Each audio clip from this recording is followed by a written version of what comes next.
성비과에 외래에 오시는 질염 환자 중에서 가장 많은 질염이 캔디다 질염입니다. 되게 흔하죠. 캔디다 질염은 주로는 캔디다 알비칸스 그 주 원인이고요. 때로는 그 알비칸스 말고 다른 종류가 있기도 하고요. 보통 증상이 가려움증이에요. 가려워서 잠을 한숨도 못 자고 왔다고, 가려워서 밑에 계속 긁다가 너무 불편해서 오시거든요. 그러니까 이런 증상으로는 별로 안 오시는데 이 가려움증이 가장 불편해요. 가려우신 분들은 어떻게 말을 하냐면 아픈 건 참겠는데 가려운 건 못 참겠다고 얘기를 하거든요. 그래서 어쨌든 캔디다는 이 가려운 증상이 굉장히 불편한 증상이고, 그 외에도 이제 빨갛게 보면 이렇게 겉이 외부가 빨개져 갖고요. 그리고 가려워서 부어 있기 때문에 통증도 있고 성결통도 있을 수 있고요. 외부가 부어서 와요. 당연히 성결통 있고, 그다음에 이제 소변 볼 때 불편하다고도 하고, 그리고 성관계를 하면 특히 이 부위가 자꾸 찢어져서 와요. 균열, 열상, 찰과상, 가려워서 막 긁어가지고 찰과상도 생기고, 이제 가장 본인이 느낄 수 있는 건 치즈 같은 질 분비물인데, 질에서 손 이렇게 보면 치즈처럼 애들 토한 것처럼 그런 분비물이 나오는데 주증상은 가려움이죠. 치료는 아졸이라고 써져 있는 클로트리마졸, 플루코나졸, 이 아졸 계통의 약을 쓰는 것이 치료고요. 국소로 항생제, 질정이나 항진균제, 질정이나 연고를 쓰기도 하고 이제 먹는 약을 쓰기도 하죠. 국소요법으로는 이런 아졸이 들어있는 질정을 한 번 넣기도 하고 증상이 좋아질 때까지 넣기도 하고, 그다음에 이 약물이 니스타틴보다는 더 효과적이라고 하고, 경구용으로는 플루코나졸 같은 아졸을 150ml 1회를 먹기도 하고, 가려운 증상이 있으면 항히스타민제 넣어갖고 며칠 더 주기도 하고요. 보통 이런 플루코나졸을 한 번 먹는 복용량이 크림이나 연고만큼 효과가 있기 때문에 자꾸 재발하는 경우는 이제 한 번 먹지 않고 여러 번 먹기도 하죠. 캔디다 질염의 가장 큰 특징이 가렵거나 재발을 하거나 그러거든요. 재발하는 이유는 본인이 자꾸 습하거나 면역 기능이 떨어지거나 당뇨가 있거나 이런 그 전반적인 면역과 관계가 되고요. 이 캔디다 질염이 이제 캔디다 중에 질염이 굉장히 흔한데, 이트라코나졸 같은 아졸이죠. 이거를 200ml를 하루에 2번씩 아침 저녁 하루와 투여를 하거나 아니면 하루에 한 번 그냥 200mg을 3일간 투여하기도 해요. 그러니까 쓰는 방식은 의사의 취향에 따라서 환자의 방식에 따라서 하고요. 이제 먹는 약으로 복용하는 이 플루코나졸이나 이트라코나졸은 항진균제인데 반드시 의사의 처방이 필요하죠. 이거는 전문 의약품입니다. 그리고 이 질환을 빨리 치료하지 않고 놔두면 골반염이나 임신했을 때 합병증으로 여러 가지 생길 수가 있기 때문에 반드시 증상이 있을 때 적절한 치료가 필요합니다. 보통 이런 아졸로 치료를 하면 보통 환자의 80%에서 90%는 증상이 완화가 되고 검사를 했을 때 다시 음성이 나오게 되고요. 이런 아졸이 들어있는 크림과 연고를 쓰면 라텍스 콘돔을 약하게 하기 때문에 피임을 위해서 콘돔만 할 경우 피임에 실패할 수가 있습니다. 이런 클로트리마졸, 미코나졸, 티코나졸 이런 아졸 같은 경우 질내에 썼을 때 이거는 이제 OTC예요. 약국에서 파는 카네스텐 질정 이런 것들도 다 OTC고 의사 처방이 필요가 없죠. 그래서 병원에 오기 싫은 사람들은 병원에 가서 이런 질정을 넣기도 하는데, 이 OTC는 병원에 의사 처방이 필요 없고 약국에서 살 수 있는 걸 OTC라고 하거든요. 이런 것을 사용했는데도 증상이 지속되거나 치료한 다음에 2개월 이내에 또 다시 증상이 재발하는 경우 반드시 병원에 가서 평가를 하고 검사를 해야 돼요. 왜냐면 본인은 캔디다 질염이라고 생각했는데 다른 질염이 있을 수가 있고, 특히 트리코모나스, 클라미디아, 고노리아 이런 것들은 치료가 안 되거든요. 그래서 OTC를 불필요하게 부적절하게 사용했을 경우 다른 이 질염의 원인이 되는 치료를 지연시켜서 부정적인 결과, 골반염이나 불임을 야기할 수 있기 때문에 꼭 이 점을 유의하셔야 됩니다. 캔디다 질염은 일반적으로 성병은 아니거든요. 그래서 추적 관찰은 필요하지 않아요. 하지만 치료 후에 증상이 계속 지속되거나 재발할 경우는 다시 검사를 해봐야 되겠죠. 이제 섹스 파트너가 치료가 필요하냐? 일반적으로 성교를 통해서는 감염이 되지 않거든요. 그래서 성 파트너의 치료는 필요하지 않아요.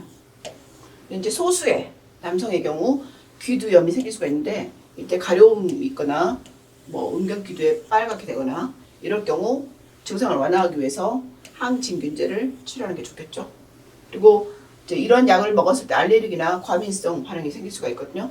이거는 국소제제, 질정이나 연고를 썼을 때 이런 그 알레르기나 이런 두드러기 같은 것이 생겼을 때 전신적인 부작용을 일으키지 않지만 자결감이 계속 있거나 이럴 때는 다른 약으로 대체하는 게 좋겠죠. 특히 이제 경구용으로 아조를 썼을 때 가끔 메스껍거나 배가 아프거나 두통을 유발한다는 보고가 있기 때문에, 그리고 간 기능이 약간 떨어진다는 보고가 있어서 이럴 때는 다른 약으로 교체를 합니다. 캔디다 질염의 가장 귀찮은 증상이 이게 재발성이에요. 이거는 면역 기능이 떨어졌거나 캔디다가 잘 살 수 있는 환경을 가진 질을 가졌을 경우 굉장히 재발을 잘해요. 이것 때문에 사람들이 이제 노이로제 걸리려고 그래요. 성관계 할 때마다 뭐 염증이 생기거나 맨날 가려워서 병원에 가야 되는데 창피하거나 약을 먹어도 또 재발하거나 이럴 때 이제 이것 때문에 굉장히 사람들이 괴로운데, 이 캔디다 질염의 특징 중에 하나가 재발이거든요. 보통 1년 안에 4번 발생한다. 이거를 우리가 재발성 캔디다 질염이라고 하고, 보통 5% 여성에서 발생할 수 있고요. 발병의 기전은 잘 알려져 있지 않아요. 대부분의 여성은 특별하게 어떤 기저질환도 없을 수도 있어요. 그래서 이럴 경우 되게 괴롭죠. 그리고 캔디다 글라브라타라고, 캔디다 알비칸스가 아니고 또 캔디다 알비칸스가 아닌 넌 알비칸스 캔디다가 있는 경우가 있어요. 이럴 경우 재발성 캔디다 염증의 한 10에서 20%인데, 이럴 경우 캔디다 알비칸스에 대한 것만큼 넌 알비칸스에 대해서 효과적이지 않기 때문에 항진균제가 이럴 때는 효과가 없어서 치료가 잘 안 되는 경우죠. 그럴 때는 균배암 검사를 하게 됩니다.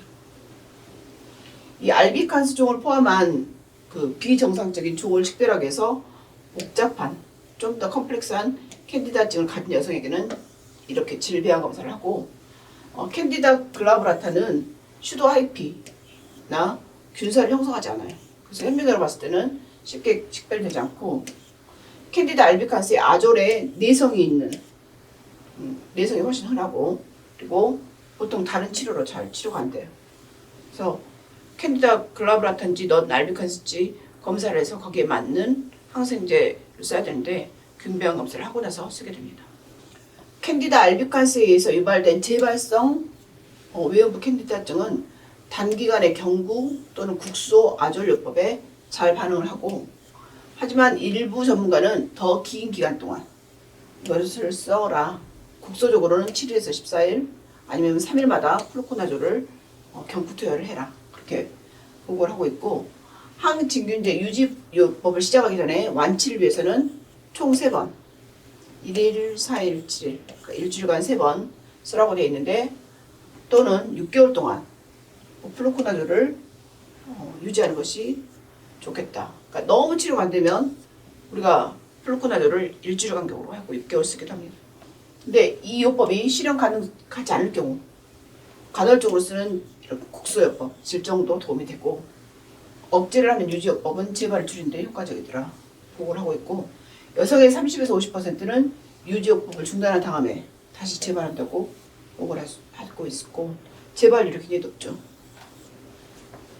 그리고 유지요법에도 불구하고 치료가 안 되면 배양 검사를 해서 전문의하고 상의를 다시 하는 게 좋겠다고 하고 있습니다. 중증의 캔디다 감염이 있는데, 예를 들어 광범위하게 외음부가 빨갛게 됐거나 부어있거나 찰과상이나 열상을 형성할 경우, 이럴 때는 단기간에 국소 혹은 경구요법으로 이제 치료를 하지만 치료율이 낮다고 하고, 이럴 경우 7에서 14일 동안 국소적으로 아조를 쓰거나 아니면 플루코나졸 150mg을 2차례 연속으로 한 번 먹고 72시간 후에 이렇게 2번 복용하는 것이 좋다고 권장을 하고 있습니다. 캔디다 알비칸스가 아닌 넌 알비칸스 캔디다가 있는데, 이것은 배양 검사를 했을 때 여성의 50%가 증상이 미미하거나 증상이 없을 수 있고, 또 성공적인 치료가 어렵기 때문에 이럴 경우는 넌 알비칸스 효모가 있는 여성의 질 증상의 다른 원인을 배제하기 위해서 노력을 하고 있는데, 넌 알비칸스이기 때문에 아졸이 효과가 없는 거죠. 넌 알비칸스 캔디다의 최적의 치료는 아직 알려져 있잖아요. 균배암 검사했는데 캔디다 알비칸스가 아니다, 그러면 치료가 쉽지 않습니다. 그래서 이럴 경우는 증상 치료만 하게 되는 거죠. 일자요법으로 비플루코나졸, 그러니까 플루코나졸이 효과가 없으니까 플루코나졸이 아닌 요법을 쓰게 되는데 더 긴 기간 동안 7에서 14일간이 필요하고, 이럴 때 재발이 될 경우 젤라틴 캡슐에 있는 붕산을 젤라틴 캡슐에 넣어서 2주 동안 하루에 한 번 질에 투여를 한다고 되어 있고, 이럴 경우 한 70% 균 방류를 한다고 그래요. 그리고 증상이 재발하면 전문의에게 진료를 의뢰하고, 그다음에 이럴 때 파트너랑 같이 치료하는지에 대한 데이터가 아직 없고 추천도 하지 않는다고 합니다. 캔디다 알비칸스가 면역 기능이 떨어진 여성한테 잘 생긴다고 하는데, 이 면역이 저하된 여성의 캔디다 질염 치료는 어떻게 하냐면, 일단 기저질환, 면역 결핍이 있는 에이즈 같은, 그리고 잘 조절이 되지 않는 당뇨, 기타 HIV, 그다음 면역 억제제, 예를 들어 항암제나 이런 치료를 할 경우, 이럴 때 단기요법에 잘 반응하지 않고 7 내지 14일간 치료가 필요합니다. 임신 중에 생기는 캔디다 질염을 어떻게 치료하냐면, 일단 임신 중에 자꾸 발생해요. 그래서 7일 동안 국소적으로 질정을 임산부에게 처방을 해줍니다. 에이즈가 있는 사람의 캔디다 질염은 다른 것처럼 플루코나졸 200mg을 하는 것이 질염을 줄이는 데 효과적이라고 얘기를 하고 있습니다. 이 영상이 도움이 되셨으면 영상 밑에 구독 버튼, 종 버튼, 좋아요 눌러주세요.